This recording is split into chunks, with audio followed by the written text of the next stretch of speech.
한국 야담방을 찾아주신 것을 환영합니다. 구독과 좋아요 감사합니다. 오늘의 야담 시작합니다. 옛날 옛적 숙종 임금님이 다스리시던 시절의 일입니다. 한양에서 닷새 거리 떨어진 어느 포구 마을에 덕쇠라는 사내가 살고 있었습니다. 덕쇠는 소금을 나르는 것으로 끼니를 이어가는 장수였지요. 하지만 그의 삶은 남들보다 배는 더 고단했습니다. 어릴 적 나무에서 떨어져 다친 왼쪽 다리가 제대로 펴지지 않아 걸을 때마다 절뚝거렸기 때문입니다. 게다가 천한 신분이라 장터에서도 늘 구석진 자리만 차지할 수밖에 없었지요. 40평생을 이렇게 살아온 덕쇠는 매일 아침 해가 뜨기 전부터 소금 지게를 지고 포구와 장터를 오갔습니다. 덕쇠는 포구 끝자락 허름한 움막에서 홀로 살았습니다. 40이 넘도록 장가도 못 갔고 친구라 할 만한 사람도 없었지요. 매일 저녁이면 혼자 소금 한 줌을 죽에 타 먹으며 하루를 마감했습니다. 움막 안은 너무 좁아 누우면 손을 뻗어 벽에 닿을 정도였지요. 가끔 우물가에서 아이들이 뛰노는 모습을 보면 덕쇠는 멈춰 서곤 했습니다. 아이들의 웃음소리가 들려올 때면 마음 한구석이 시렸습니다. 누군가와 함께 밥을 먹어본 지가 얼마나 되었는지 기억조차 나지 않았습니다. 덕쇠는 때때로 생각했습니다. 이렇게 혼자 살다가 혼자 죽는 것이 자신의 팔자인가 하고 말이지요. 하지만 불평하지 않았습니다. 절뚝거리는 다리로도 일할 수 있다는 것만으로 감사했습니다. 그해 여름 무더위가 기승을 부리던 어느 날이었습니다. 덕쇠가 소금지게를 내려놓고 우물가에서 물을 깃는데 우물 옆에 아이 하나가 쓰러져 있었습니다. 8살쯤 되어 보이는 사내 아이였지요. 옷은 누더기가 되었고 얼굴은 흙먼지로 뒤덮여 있었습니다. 덕쇠가 아이를 흔들어 깨웠지만 아이는 입만 벙긋거릴 뿐 소리를 내지 못했습니다. 마을 사람들이 지나가며 고개를 저었습니다. 벙어리 거지 아이를 누가 거두겠느냐는 표정이었지요. 덕쇠는 한참을 망설이다가 아이를 업었습니다.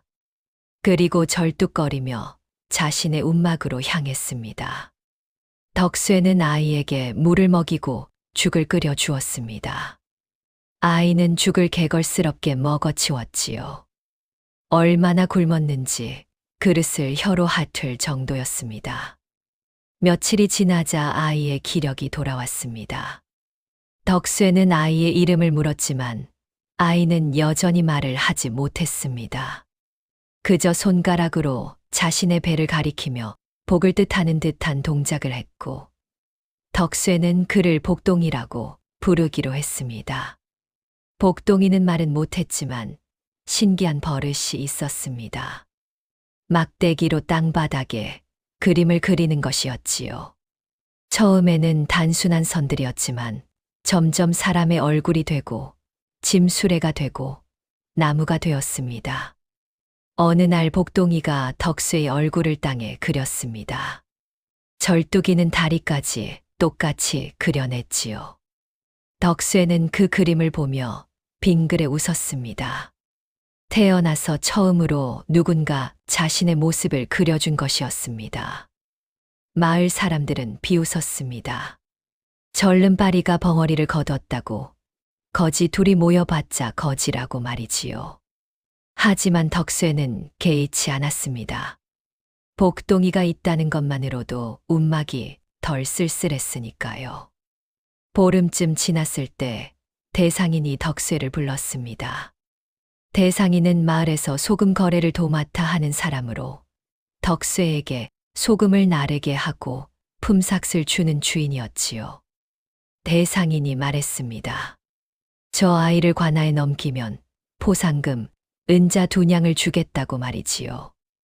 며칠 전 한양에서 방이 내려왔는데 몇 해 전 영모 사건에 연루되어 처형당한 역적의 자식들을 찾고 있다는 내용이었습니다. 그 중에 말 못하는 아이가 있다는 소문이 돌았고, 대상인은 복동이가 그 아이일 거라 의심했던 것입니다. 은자 2냥이면 덕쇠가 반년을 일해야 버는 돈이었습니다. 하지만 덕쇠는 고개를 저었습니다. 복동이가 누구의 자식이든 역적의 핏줄이든 상관없었습니다. 그저 자신을 따르는 아이를 배신할 수 없었던 것이지요. 그날 밤 덕쇠는 처음으로 누군가를 지켰다는 뿌듯함을 느꼈습니다. 복동이와 함께 사는 날들이 이어졌습니다. 덕쇠는 아이를 먹이기 위해 자신의 끼니를 줄였습니다. 아침이면 복동이 몫의 죽을 먼저 끓이고 자신은 식은 물에 보리 몇 알만 말아 넘겼지요. 복동이는 그런 덕쇠를 보며 눈물을 글썽이곤 했습니다. 말은 못해도 마음은 알았던 것입니다. 어느 날 복동이가 땅바닥에 밥그릇 2개를 그렸습니다. 하나는 가득 차 있고 하나는 텅 비어 있는 그림이었지요. 그리고 텅 빈 그릇 옆에 덕쇠의 얼굴을 그렸습니다. 덕쇠는 그제야 아이가 자신이 굶고 있다는 것을 알아챘다는 것을 깨달았습니다. 덕쇠는 복동이의 머리를 쓰다듬으며 말했습니다. 괜찮다고, 어른은 조금만 먹어도 된다고 말이지요. 하지만 복동이는 고개를 저었습니다. 그날부터 복동이는 자신의 죽을 반만 먹고 나머지는 덕쇠에게 밀어주었습니다. 2 사람은 서로를 먹이려 하고 서로를 위해 굶으려 했습니다. 말이 통하지 않아도 마음은 통했고 피 한 방울 섞이지 않았어도 가족이 되어갔습니다. 어느 가을날 덕쇠에게 큰 사고가 일어났습니다. 소금지게를 지고 시내를 건너던 중파를 헛디뎠던 것입니다. 절뚝거리는 다리가 미끄러운 돌을 밟는 바람에 중심을 잃고 말았지요. 소금 한 가마니가 냇물에 풀려 흘러내렸습니다. 덕쇠는 허겁지겁 물속으로 뛰어들었지만 소금은 이미 반쯤 녹아버린 뒤였습니다. 물에 젖지 않은 소금을 겨우 건져 올렸을 때 포구의 거지들이 다가왔습니다. 5명쯤 되는 거지들이 덕쇠를 둘러싸고는 건진 소금을 바라보았습니다. 덕쇠는 한참을 망설이다가 젖은 소금을 거지들에게 건넸습니다. 어차피 물에 젖어 팔 수도 없는 소금이었습니다. 버리느니 사람이 먹는 게 나았던 것이지요. 거지들은 놀란 얼굴로 덕쇠를 바라보았습니다. 천한 사람들끼리 서로 빼앗기 바쁜 세상에서 나눠주는 사람을 본 적이 없었기 때문입니다. 늙은 거지가 떨리는 손으로 소금을 받아들며 말했습니다. 고맙다고, 은혜를 잊지 않겠다고 말이지요. 하지만 이 광경을 본 마을 사람들의 생각은 달랐습니다. 장터 안악들이 수군댔습니다. 절름발이가 미쳤다고 소금을 거지한테 준다고 말이지요. 그로부터 며칠 뒤 마을에 소식이 퍼졌습니다. 마을 부잣집 영감이 돌아가셨다는 소식이었지요. 상주인 아들은 아버지의 초상화를 그려 모시고 싶어 했습니다. 하지만 한양에서 화원을 부르자니 비용이 어마어마했습니다. 주막 영감이 넌지시 말했습니다. 복동이라는 아이가 그림을 잘 그린다고 들었다고 말이지요. 상주는 코웃음을 쳤습니다. 벙어리 아이가 무슨 초상화를 그리느냐고. 게다가 천안 소금장수 집에 사는 아이가 양반의 얼굴을 그린다는 것 자체가 말이 안 된다고 했습니다. 하지만 다른 방법이 없었습니다. 결국 상주는 시험 삼아 복동이를 불렀지요. 복동이는 돌아가신 영감을 한 번도 본 적이 없었습니다. 하지만 상주와 식구들이 하는 말을 듣고 그들의 표정을 살피며 막대기로 땅바닥에 영감의 얼굴을 그려나갔습니다. 상주가 말했습니다. 아버님 눈썹이 짙었다고, 코가 오뚝했다고, 입가에 점이 하나 있었다고 말이지요. 복동이의 손끝에서 영감의 얼굴이 되살아났습니다. 식구들이 땅바닥에 그려진 초상화를 보고는 울음을 터뜨렸습니다. 마치 살아생전 그대로의 모습이었던 것입니다. 자애로운 눈빛, 굳게 담은 입술, 이마의 주름까지 똑같았지요. 상주가 복동이의 손을 덥석 잡았습니다. 종이에도 그려달라고 제대로 된 초상화를 남기고 싶다고 간청했습니다. 복동이는 고개를 끄덕였습니다. 주막 영감이 한양에서 구해온 고급 종이와 먹을 가져왔고, 복동이는 사흘 밤낮을 꼬박 세워 초상화를 완성했습니다. 완성된 초상화는 감탄을 자아냈습니다. 붓질 하나하나에 혼이 담긴 듯했고, 그림 속 영감은 마치 살아 숨 쉬는 것만 같았지요. 상주는 감격하여 복동이에게 은자 5냥을 주었습니다. 덕쇠가 석 달을 일해야 벌 수 있는 돈이었습니다. 덕쇠는 그 돈을 받아들고는 손이 떨렸습니다. 덕쇠는 그 돈으로 복동이에게 새 옷을 해 입히고 처음으로 고기가 든 국밥을 사 먹었습니다. 복동이는 고기를 입에 넣고는 눈을 동그랗게 떴습니다. 태어나서 처음 먹어보는 맛이었던 것이지요. 덕쇠는 아이가 맛있게 먹는 모습을 보며 흐뭇하게 웃었습니다. 그날 밤 덕쇠는 복동이의 머리를 쓰다듬으며 말했습니다. 이제 우리도 조금은 나아지겠다고, 배고프지 않게 살 수 있겠다고 말이지요. 복동이는 먹먹한 눈으로 덕쇠를 바라보았습니다. 그리고 땅바닥에 하트 모양을 그렸습니다. 소문이 퍼지자 다른 양반댁에서도 복동이를 찾기 시작했습니다. 돌아가신 조상의 초상화를 그려달라는 부탁이었지요. 복동이는 이야기만 듣고도 죽은 사람의 얼굴을 되살려냈습니다. 한 양반은 10년 전에 돌아가신 어머니의 초상화를 원했습니다. 복동이는 그 양반과 그의 형제들 얼굴을 보며 그들이 닮았을 어머니의 모습을 상상해 그려냈지요. 또 다른 양반은 어릴 때 죽은 아들의 초상화를 원했습니다. 복동이는 남아있는 아들의 어린 시절 모습을 듣고 죽은 형의 얼굴을 그려냈습니다. 사람들은 놀라워했습니다. 한 번도 보지 못한 사람의 얼굴을 이토록 정확하게 그려낼 수 있다니 귀신이 씌었거나 하늘이 내린 재주가 분명하다고 말이지요. 석 달 만에 덕쇠와 복동이는 은자 20냥을 모았습니다. 덕쇠는 움막을 고쳤습니다. 새 지붕을 얹고 벽의 틈을 메우고 온도를 놓았지요. 복동이에게는 따뜻한 속옷을 지어 입혔습니다. 겨울이 오기 전 두 사람은 처음으로 따뜻한 방에서 잠을 잘 수 있게 되었습니다. 어느 날 저녁 덕쇠가 복동이에게 말했습니다. 너를 만나 내 인생이 달라졌다고. 이제는 혼자가 아니라서 든든하다고 말이지요. 복동이는 땅바닥에 두 사람이 손을 잡고 있는 그림을 그렸습니다. 절뚝거리는 덕쇠와 말 못하는 복동이 둘이 함께 서 있는 그림이었지요. 그 그림 위로 환하게 웃는 해가 떠 있었습니다. 이것이 두 사람에게 찾아온 가장 행복한 시간이었습니다. 하지만 이 평화는 오래가지 못했습니다. 복동이가 돈을 벌자 마을 사람들의 시선이 달라지기 시작했습니다. 장터 안악들이 수군댔습니다. 천한 놈이 은자를 만진다고, 주제를 모른다고 말이지요. 대상이는 더욱 못마땅해 했습니다. 소금장수 주제의 양반들과 어울린다는 것이 배가 아팠던 것입니다. 어느 날 대상인이 덕쇠를 불러 힐난했습니다. 내 주제의 아이를 부려먹어 돈을 번다고, 건방지다고 말이지요. 덕쇠는 고개를 숙이고 아무 말도 하지 못했습니다. 대상인이 계속 다그쳤습니다.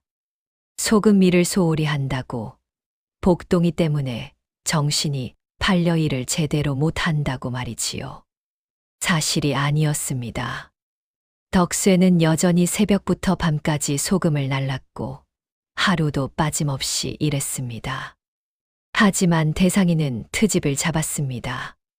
소금이 자꾸 모자란다고 내가 중간에 빼돌리는 것 아니냐고 의심했지요. 그 즈음 대상인의 조카가 창고 관리를 맡게 되었습니다.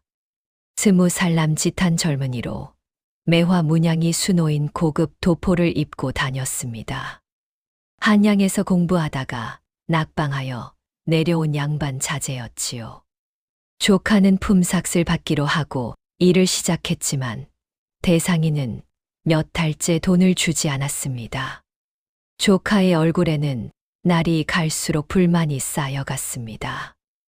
어느 날 조카는 덕쇠와 복동이가 새 옷을 입고 고기를 사 먹는 모습을 보았습니다.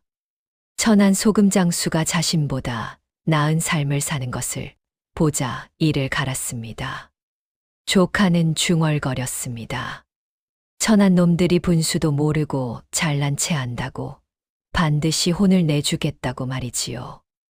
그해 가을 한밤중에 마을에 불길이 치솟았습니다. 대상인의 소금 창고에서 불이 난 것입니다. 마을 사람들이 우르르 몰려나와 물을 길어 날랐지만 불길은 쉽게 잡히지 않았습니다. 창고 안에는 소금 수백 가마니가 쌓여 있었는데 모두 잿더미가 되고 말았지요. 날이 밝자 대상인이 관하로 달려갔습니다. 대상인은 사또 앞에서 소리쳤습니다.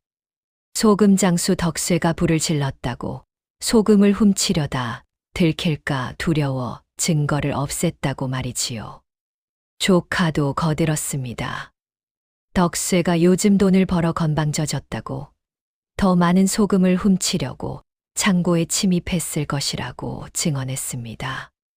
또한 조카는 복동이를 가리키며 말했습니다. 저 벙어리 아이가 요즘 양반댁을 돌아다니며 집안 구조를 살폈다고 창고 위치도 미리 알아냈을 것이라고 했지요. 마을 사람들도 수군댔습니다. 역시 그럴 줄 알았다고 천한 놈이 돈을 벌면 탈이 나는 법이라고 말이지요. 사또는 즉시 덕쇠와 복동이를 잡아들이라 명했습니다.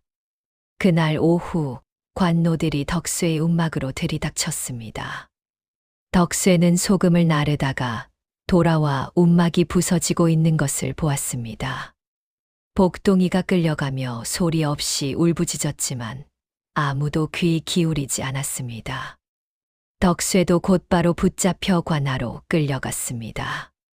관아 마당에 덕쇠와 복동이가 무릎을 꿇었습니다. 사또가 높은 곳에 앉아 내려다보며 물었습니다. 내가 창고에 불을 질렀느냐고 말이지요. 덕쇠는 억울함에 목이 메었지만 간신히 대답했습니다.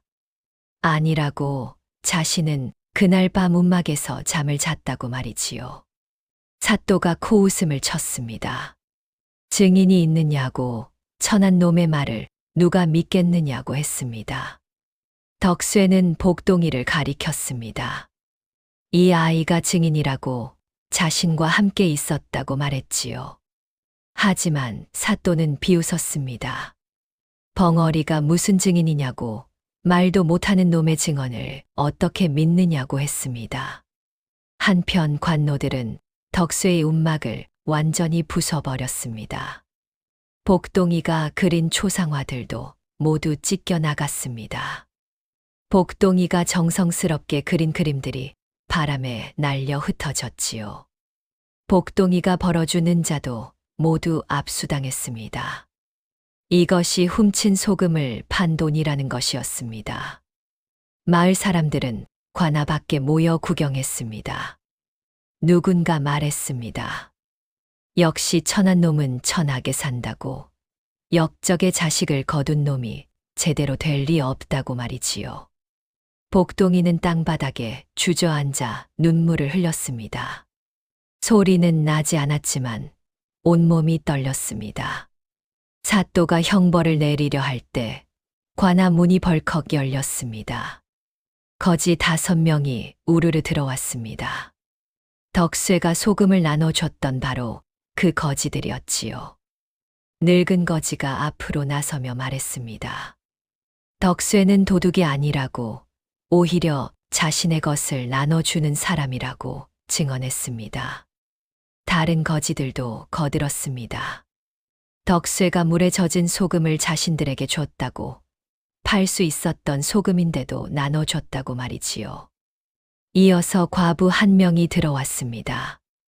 덕수가 몰래 소금을 갖다 줘서 겨울을 날 수 있었다고, 아이들이 굶지 않을 수 있었다고 증언했습니다. 가난한 농부도 나타났습니다. 덕수가 빚을 탕감해 줬다고, 받을 돈을 받지 않았다고 말했지요. 마지막으로 복동이에게 초상화를 맡겼던 양반들이 나타났습니다. 한 양반이 말했습니다. 복동이가 그려준 어머니의 초상화는 집안의 보물이라고, 저 아이에게 아기가 있었다면 어찌 그런 정성스러운 그림을 그렸겠느냐고 했습니다.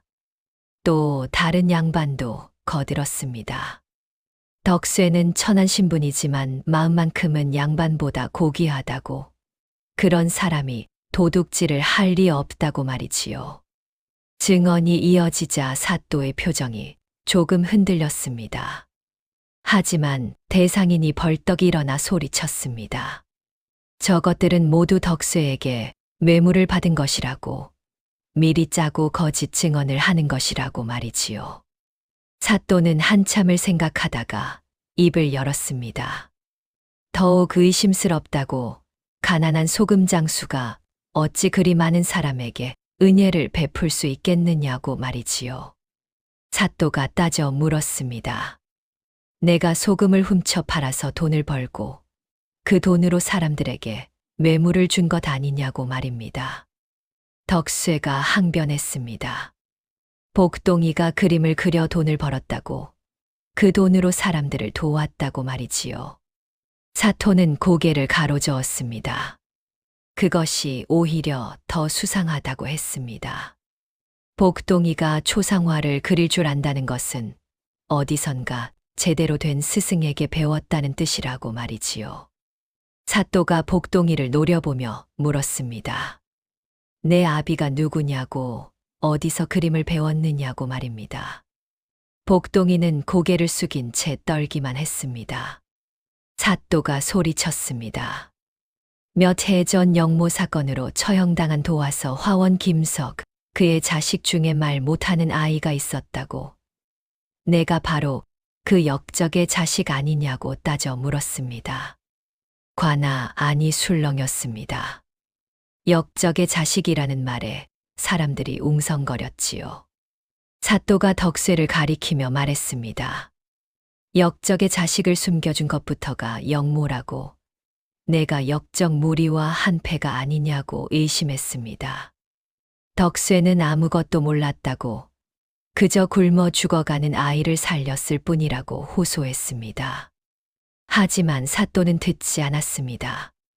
선행이 오히려 더 큰 죄가 되어 돌아온 것입니다.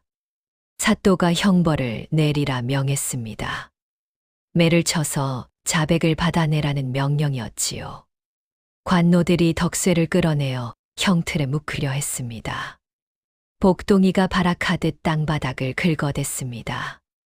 막대기로 미친 듯이 무언가를 그렸습니다. 하지만 아무도 보지 않았습니다. 관노들은 복동이를 밀쳐내고 사또는 고개도 돌리지 않았지요. 복동이는 소리 없이 울부짖었습니다. 입을 크게 벌렸지만 소리가 나오지 않았습니다.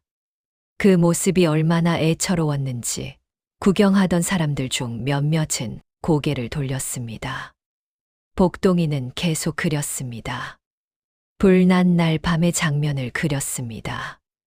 횃불을 든 사람의 뒷모습, 그 사람 도포의 매화 문양 달아나는 방향까지, 심지어 그 사람이 창고 문을 열고 안에 기름을 뿌리는 모습까지 그렸습니다.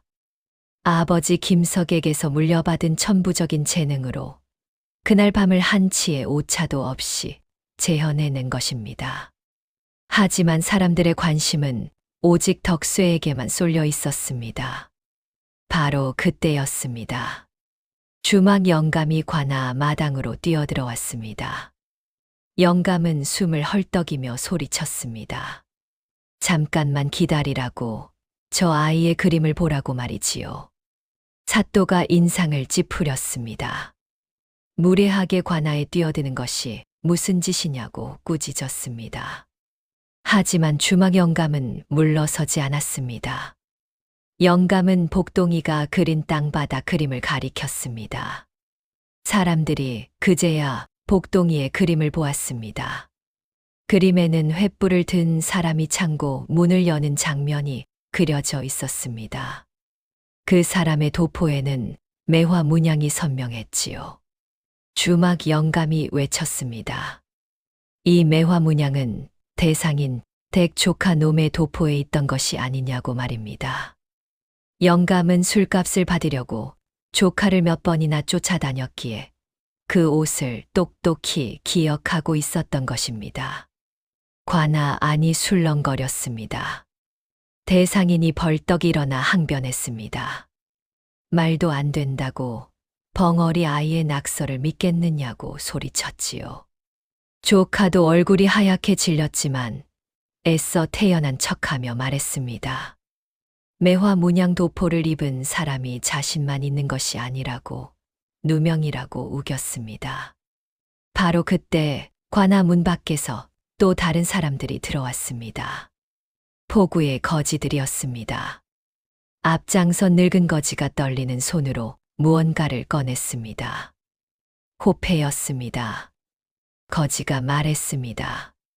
불난 날 밤 창고 뒤편에서 이것을 주웠다고 말이지요. 사또가 호패를 받아들었습니다.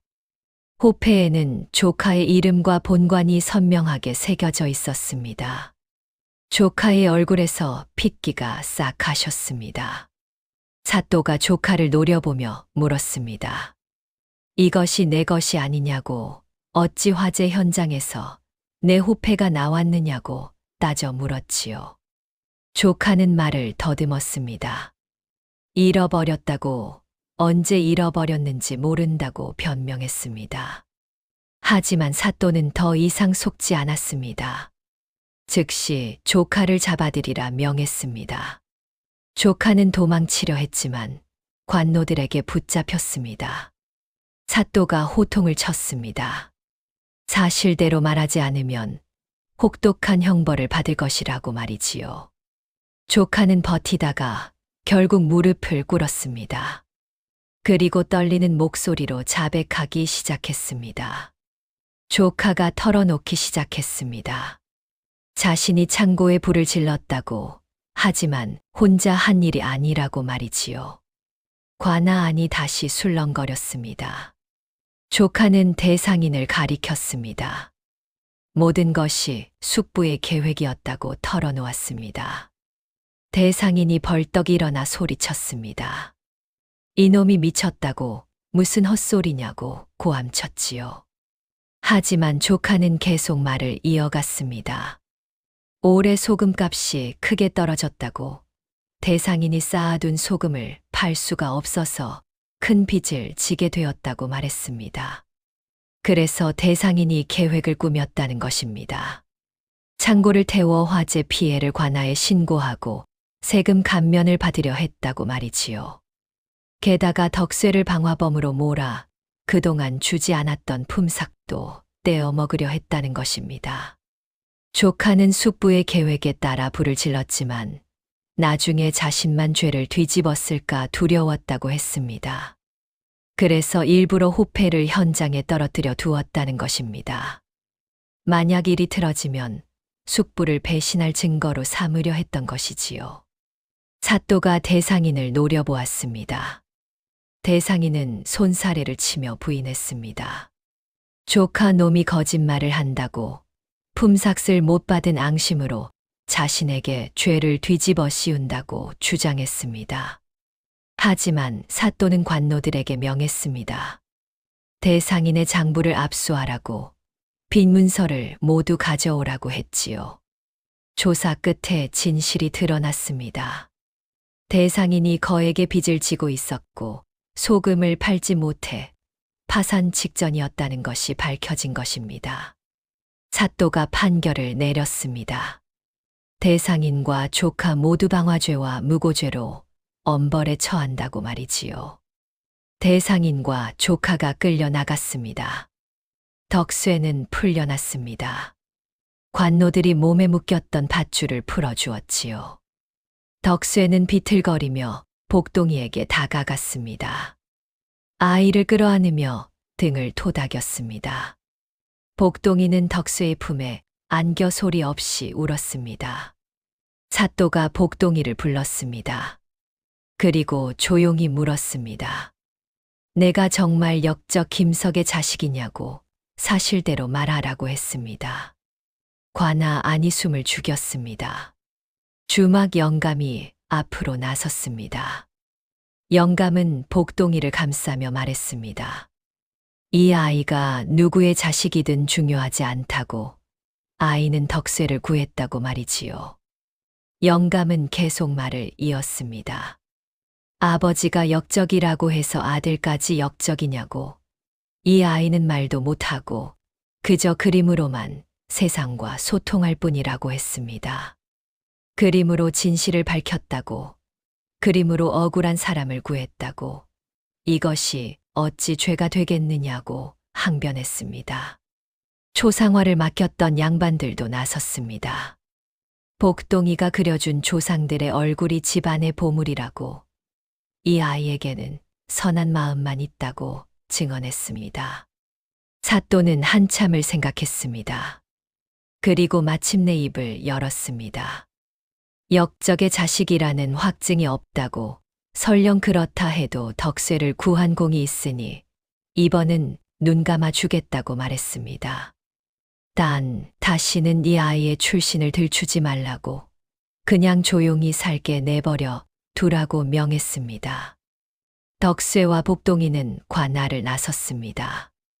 마을 사람들이 둘을 바라보았습니다. 이제 그 눈빛에는 손가락질 대신 미안함이 담겨 있었지요. 덕쇠는 여전히 포구 끝 움막으로 돌아갔습니다. 부서진 움막을 다시 지었습니다. 주막 영감과 거지들이 도와주었고, 초상화를 맡겼던 양반들도 목재를 보내주었습니다. 보름 만에 움막은 전보다 더 튼튼하게 다시 세워졌습니다. 덕쇠는 다시 소금을 날랐습니다. 절뚝거리는 다리로 매일 아침 일찍 일어나 지게를 졌습니다. 하지만 이제는 달라진 것이 있었습니다. 복동이가 그리는 그림을 사람들이 함부로 밟지 않게 되었습니다. 오히려 아이가 땅에 그림을 그리면 사람들이 멈춰서서 구경했지요. 주막 영감은 복동이에게 고급 종이와 먹을 구해다 주었습니다. 복동이는 처음으로 땅이 아닌 종이에 그림을 그릴 수 있게 되었습니다. 복동이가 제일 먼저 그린 것은 덕쇠의 모습이었습니다. 절뚝이는 다리로 소금 지게를 지고 가는 뒷모습이었지요.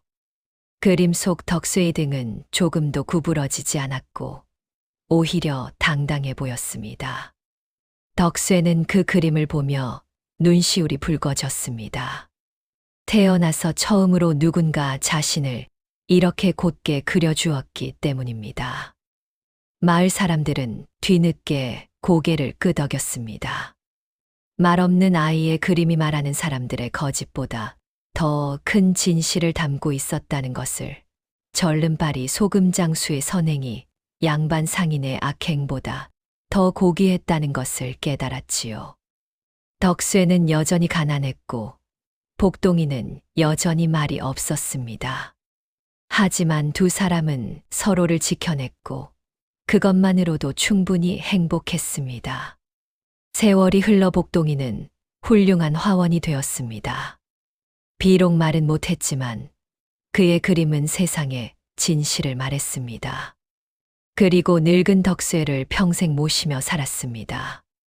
피 한 방울 섞이지 않았지만 세상 어느 부자보다 더 진한 정으로 이어진 가족이었습니다. 옛말에 이런 말이 있습니다. 피는 물보다 진하다고 하지만 때로는 핏줄이 아니어도 진정한 가족이 될 수 있다는 것을, 말이 없어도 마음은 통할 수 있다는 것을 두 사람은 증명했습니다. 또한 세상은 겉으로 드러난 것만으로 사람을 판단하지만 진정한 가치는 보이지 않는 곳에 있다는 것을 보여주었지요. 다음 영상을 빠르게 만나보시려면 좋아요와 구독을 눌러주세요. 그럼 더 재미있는 영상으로 찾아뵙겠습니다. 모두 행복한 하루 보내세요.